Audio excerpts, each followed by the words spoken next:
चलो स्टार्ट करते हैं। तो आज हम वर्क डन निकालना सीखेंगे different type of thermodynamic process में। बच्चों अब सब लोग ध्यान से सुन लो, ये सब आज से ही अपन इंपॉर्टेंट चीज आप स्टार्ट कर रहे हैं। आइसोकोरिक प्रोसेस में सबको मालूम होना चाहिए कि वॉल्यूम क्या होता है, कांस्टेंट। वॉल्यूम कांस्टेंट होता है। वॉल्यूम कांस्टेंट होने के कारण अगर मैं तुमसे पूछ दूं कि डेल्टा वी, तो तुम बोलोगे सर 0 होगा, क्योंकि V2 माइनस V1 0 होगा सर।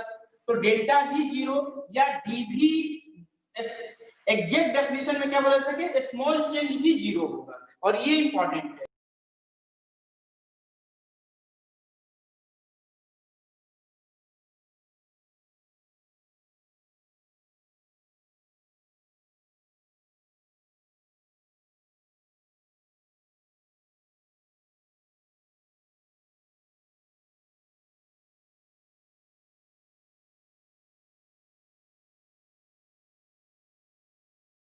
तो वॉल्यूम कांस्टेंट है, ठीक है बच्चों। तो एन तो मोल ही है, अगर एक मोल गैस है तो गैस का भी मोल कांस्टेंट, टी भी कांस्टेंट। तो अगर मुझे पी और टी का मैं ग्राफ बनाना चाह रहा हूं, ध्यान से सुनो, पी और टी का ये ग्राफ बहुत बार पूछा जाए, तो मैं बताऊं सबसे पहले बेसिक चीज कि अगर ऐसा लिखे कि कंप्रेशन हो रहा है, ध्यान से सुन लो बच्चे, कंप्रेशन। तो कंप्रेशन का मतलब होता है कि वॉल्यूम फाइनली घट जाएगा, V2 से ज्यादा क्या होगा, V1 होगा, यानी कंप्रेशन का मतलब होता है कि वॉल्यूम का घट जाना।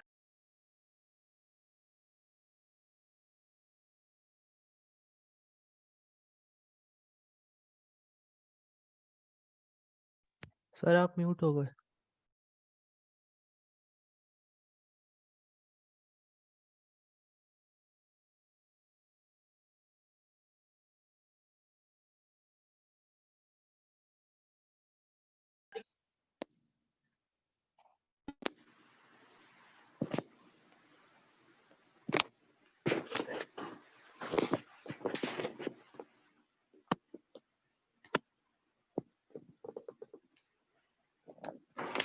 देखो बच्चों, अगर तुम्हें पी और टी का ग्राफ बनाना है कंप्रेशन में, तो आप देखो सर आवाज नहीं आ रहा है।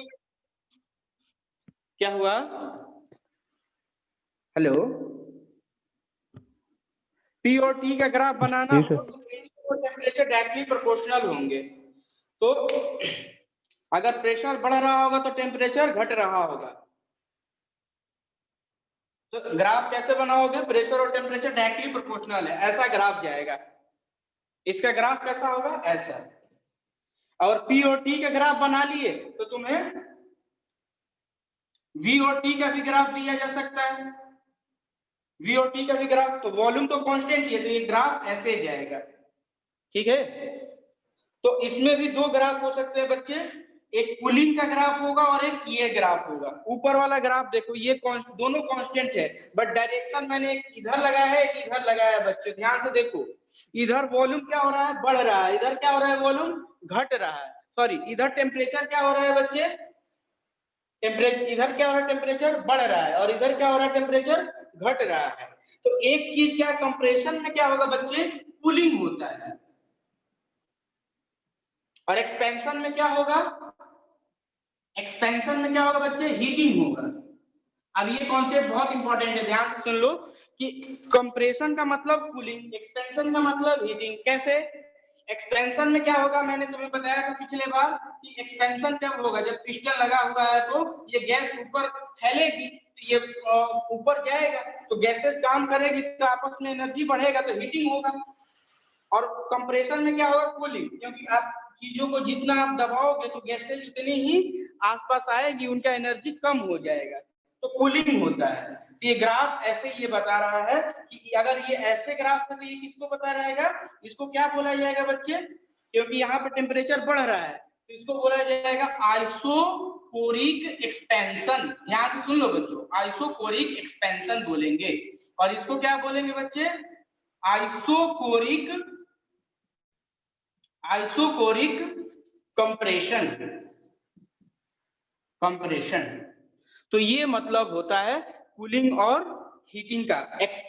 कूलिंग और हीटिंग का मतलब, कंप्रेशन में क्या होता है, कूलिंग, और एक्सपेंशन में क्या होता है, हीटिंग, क्योंकि एक्सपेंशन में गैसेस काम करेगी, ऊपर धक्का देगी तो पिस्टन ऊपर उठेगा। तो ये वर्ड यूज होगा एक्सपेंशन और कंप्रेशन। तो कंप्रेशन का मतलब कूलिंग, क्योंकि उनका वॉल्यूम घटेगा। तो ग्राफ के लिए मैंने बता दिया। अब हमें तो मेन चीज सीखना है बच्चे, वर्क डन निकालना। अब ध्यान से सुनो, अब 10 मिनट के बाद है, थोड़ा सा आधा सेशन और भी लूंगा उसका, तो वो भी थोड़ा सा ज्वाइन कर लेना तुम लोग, क्योंकि कल एग्जाम है तो मैं जल्दी छोड़ दूंगा तुम लोग को।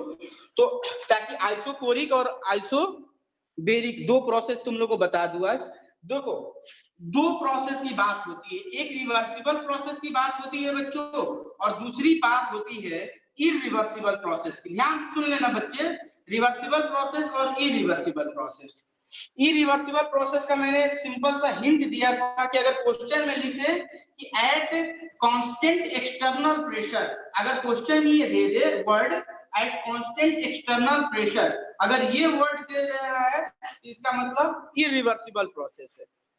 रिवर्सिबल प्रोसेस में कुछ नहीं देगा, उसका ग्राफ होगा, कर्व होगा, ग्राफ। सिंपल सा ऐसे लॉजिक समझ लो, शॉर्ट ट्रिक, कि अगर ग्राफ कर्व के रूप में दिया हो तो रिवर्सिबल प्रोसेस है, और ग्राफ कर्व के रूप में नहीं दिया तो इरिवर्सिबल, या वो यूज करेगा word at constant external pressure. तो अभी अपन देखेंगे। तो रिवर्सिबल प्रोसेस और इरिवर्सिबल प्रोसेस दो प्रोसेस होती है। हालांकि यहाँ वर्क डन क्या होगा बच्चे, वर्क डन का फॉर्मूला क्या होता है, ध्यान से सुन लो।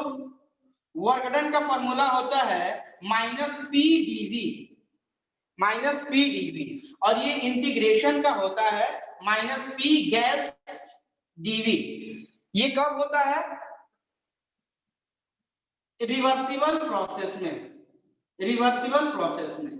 और वर्क डन का फॉर्मूला होता है, ध्यान से ये दोनों कॉपी पेन खोल लो और लिख लो, क्योंकि बहुत इंपॉर्टेंट चीज अभी डिस्कस कर। वर्क डन का फॉर्मूला होगा इरिवर्सिबल में minus P external V2 minus V1, क्योंकि तुम लोग को पिछले क्लास में याद हो तो बताया था मैंने, रिवर्सिबल में एक ग्राफ होता है, ऐसा ग्राफ होता है, ध्यान से सुन लेना।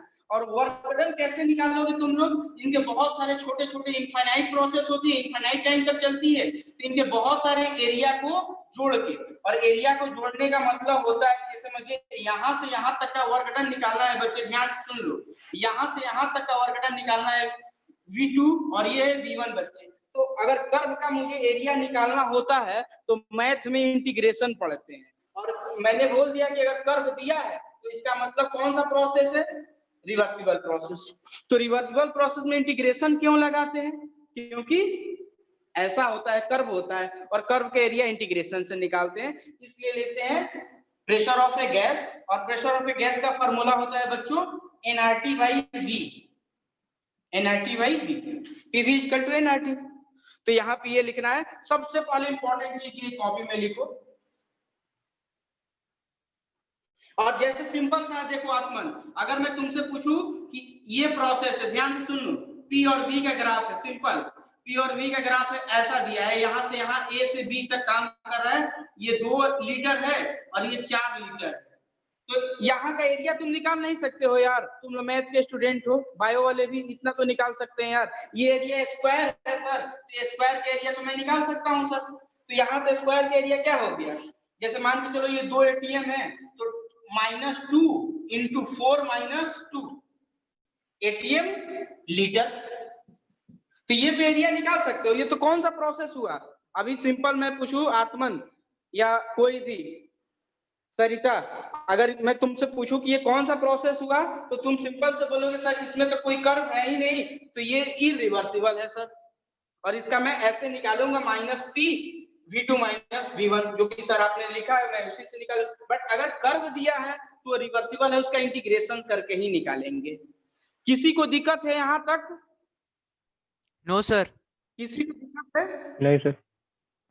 ठीक है, तो इतना कॉन्सेप्ट ध्यान रहेगा, रिवर्सिबल में हमेशा इंटीग्रेशन लगेगा आपका, और इरिवर्सिबल में सिंपल सा ये लल्लू सा फॉर्मूला आपका लगेगा -P external × V2 minus V1, यहाँ पे P गैस dV। तो बस इतना कॉन्सेप्ट देखो, अब आगे चलते हैं। तो यहाँ पर तो चाहे रिवर्सिबल प्रोसेस हो या इरिवर्सिबल, डेल्टा V ही 0 है या dV ही 0 है, तो यहाँ पर वर्क डन हमेशा क्या होगा आइसोकोरिक प्रोसेस में, पहला चीज बताओ फटाफट, आइसोकोरिक प्रोसेस में वर्क डन कितना होगा? 0. बिल्कुल सही। तो वर्क डन रिवर्सिबल लिखे 0, वर्क डन इरिवर्सिबल पूछे 0। क्यों? इंटीग्रेशन यहाँ पर क्या होगा? Minus P d V, P of a gas, तो डीवी 0 है, और यहाँ पर क्या होता है? Minus P external into V2 minus V1 delta V, तो ये चीज 0, ये 0, डेल्टा V 0, तो वर्क डन आइसोकोरिक प्रोसेस में वर्क डन क्या उतना होता है? 0। पहला बात, तो पहला चीज ये कैलकुलेशन का आएगा बच्चों, तो ये सब निकाल लेंगे।